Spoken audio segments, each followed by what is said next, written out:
तो hello students, अगर आप सभी क्लास 10th में हैं और आप सभी जो है 2027 में क्लास 10th हिंदी का पेपर देने जा रहे हैं तो आज की वीडियो के लिए बहुत ही इंपॉर्टेंट होने वाली है, क्योंकि यूपी बोर्ड ने आप सभी का 2027 का सिलेबस जारी कर दिया है। आज की इस वीडियो में बात करेंगे कि आप सभी का हिंदी में क्या क्या कहाँ से कितने मार्क्स का पूछे जाने वाला है। ठीक है, आइए बिल्कुल भी देर न करते आज की इस वीडियो में जो क्लास 10th हिंदी का सिलेबस देखेंगे और साथ ही बात करेंगे कहाँ से कितने मार्क्स का आएगा, कौन सा क्वेश्चन कितने मार्क्स का आएगा और क्या क्या बोर्ड एग्जाम से पूछा जाएगा। तो पहले स्टूडेंट्स मैं बात कर लेता हूँ, आप सभी का खंड ए आता है बहुविकल्प प्रश्न, जिसमें आप सभी का 20 मार्क्स के, ठीक है, 20 मार्क्स के एमसीक्यू यानी बहुविकल्प प्रश्न आप सभी से पूछे जाने वाले हैं। ठीक है, बहुविकल्प जो कि 20 मार्क्स के, और कहाँ कहाँ से पूछे जाने वाले हैं इसके बारे में हम डिस्कस करेंगे। ठीक है, पहला आप सभी का पूछा जाने वाला है हिंदी गद्य के विकास का संस्कृत परिचय, जहां पर शुक्ल युग और शुक्लोत्तर युग से 5 जो है आप सभी को बहुविकल्प प्रश्न पूछे जाने वाले हैं। ठीक है, और वहीं पर क्वेश्चन आप सेकंड जो आता है आप सभी का हिंदी पद के विकास के संक्षिप्त परिचय, तो यहाँ पर पद से रिलेटेड पूछेंगे। यहाँ पर रीतिकाल और आधुनिक काल से रिलेटेड आप सभी के 5 बहुविकल्प पाएंगे,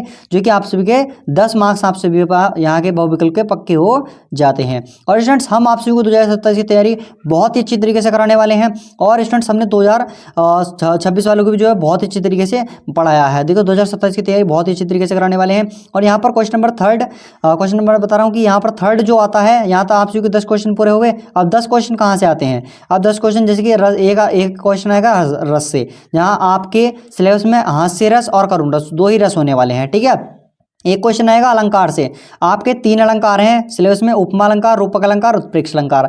एक यहाँ से आएगा तो 12 क्वेश्चन हो गए टोटल, और एक आएगा छंद से, जो कि आप सभी को 2 छंद पढ़ने हैं, सोरठा और रोला। ठीक है, 2 छंद आप सभी के यहाँ पर 3 क्वेश्चन आप सभी के पक्के हो जाते हैं और 3 मार्क्स यहाँ पर बन जाने वाले हैं। एक मार्क्स का सब आएगा, तो यहाँ पर 13 क्वेश्चन बन गए और 13 मार्क्स का रहता है। नेक्स्ट आप सभी का आता है चौथे नंबर पर हिंदी व्याकरण। हिंदी व्याकरण भी आप सभी का 3 मार्क्स का। कैसे कैसे?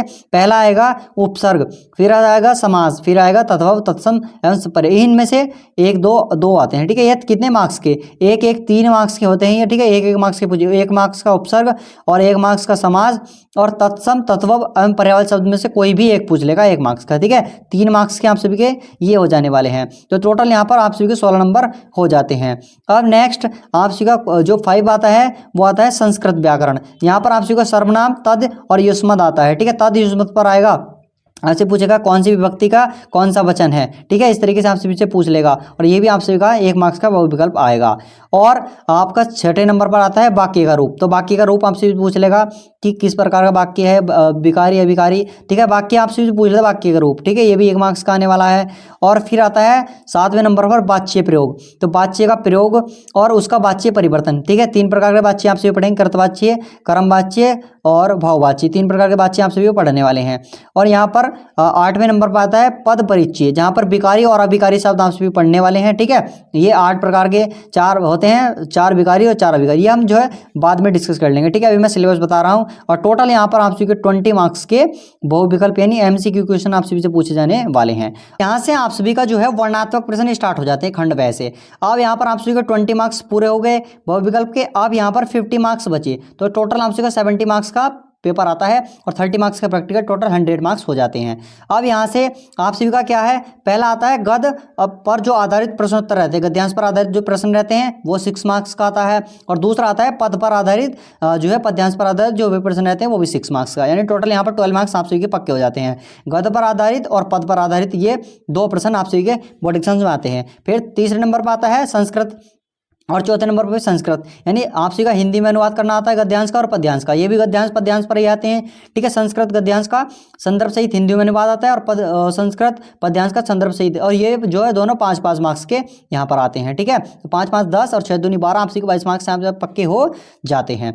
अब यहाँ पर जो है 5वां क्वेश्चन आता है खंड काव्य के आधार पर। आप सभी का खंड काव्य जौन सा भी खंड काव्य आप सभी के लगने वाला है वो अभी मैं इसमें डिटेल में डिस्कस करूँगा। ठीक है, बता दूंगा अभी।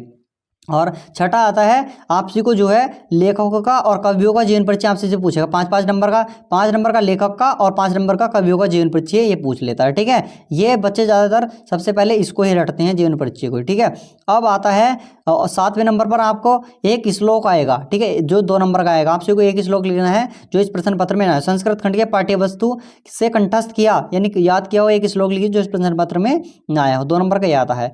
और आपसे को 4 नंबर का आता है पत्र लेखन, जो कि आप सभी को पत्र लिखना होता है। ठीक है, आप सभी को 5 से 6 टॉपिक दिए जाने वाले हैं जो कि पत्र लेखन के लिए रहते हैं।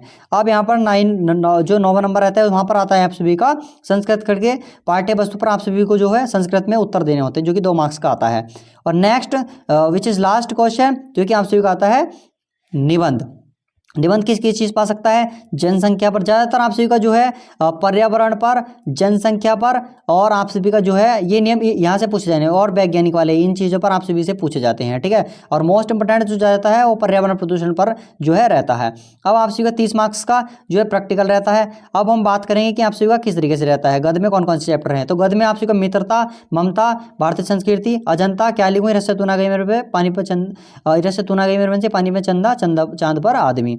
तो मित्रता है आचार्य रामचंद्र शुक्ल का, ममता जयशंकर प्रसाद का, भारतीय संस्कृति डॉक्टर राजेंद्र प्रसाद का, अजंता भागवत शरण उपाध्याय, और क्या लिखूँ, पधुनाड़ पुनाड़ा बख्शी, रस्से तूना गई मेरे से रामधर सिंह दिनकर, और पानी पर चांद पर आदमी ये किसका हो गया, जयप्रकाश भारती जी का। वहीं पर काव्य की अगर मैं बात करूँ यानी पद की, तो पद में आपसी के बहुत सारे चैप्टर हैं, बस इंपॉर्टेंट आपसी को पढ़ने होते हैं। जहाँ पर सूरदास का पद हो गया, तुलसीदास के 2 चैप्टर हैं, धनुषभंग वनपथ पर, और रसखान का हो गया सवैया और कवित्व, बिहारी लाल का हो गया भक्ति नीति, रामनेश त्रिपाठी का स्वदेश प्रेम, मैथिलीचरण गुप्त का हो गया भारत माता का मंदिर है, महादेव वर्मा का हिमालय से, और वर्षा सुंदरी के प्रति, और सुमित्रा नंदन पंत का यहाँ पर आप सभी देख सकते हैं कौन सा हो गया, ये देखते हैं सुमित्रा नंदन पंत का चींटी चंद्रलोक के प्रथम बार, और यहाँ पर माखन लाल चतुर्वेदी पुष्प की अभिलाषा, और सुभद्रा कुमारी चौहान यहाँ पर देखते हैं कौन सी, झांसी की रानी समाधि पर। इस तरीके से आपसे भी ये सारे चैप्टर आपसे पूछे जाने वाले हैं। ठीक है, फिर आपसे को संस्कृत में दिया गया है, आपसे भी यहाँ पर देख सकते हैं। और इस तरीके से मुक्तिदूत, यहाँ पर आपसे खंड काव्य जो मैं बता रहा था आपसे भी देख सकते हैं कौन सा किस जिले से, मुक्तिदूत जैसे कि यहाँ से आने वाला है आगरा बस्ती। और ये मैं टेलीग्राम ग्रुप का लिंक डिस्क्रिप्शन देगा, ये वहाँ पर मैं PDF डाल दूंगा, आपसे भी सारा सिलेबस चेक कर लीजिएगा। तो होप स्टूडेंट अगर आपको वीडियो अच्छी लगी तो लाइक कर दीजिएगा, साथ ही अपनी प्यार स्टूडेंट को सब्सक्राइब कर दीजिएगा। मिलते हैं तब तक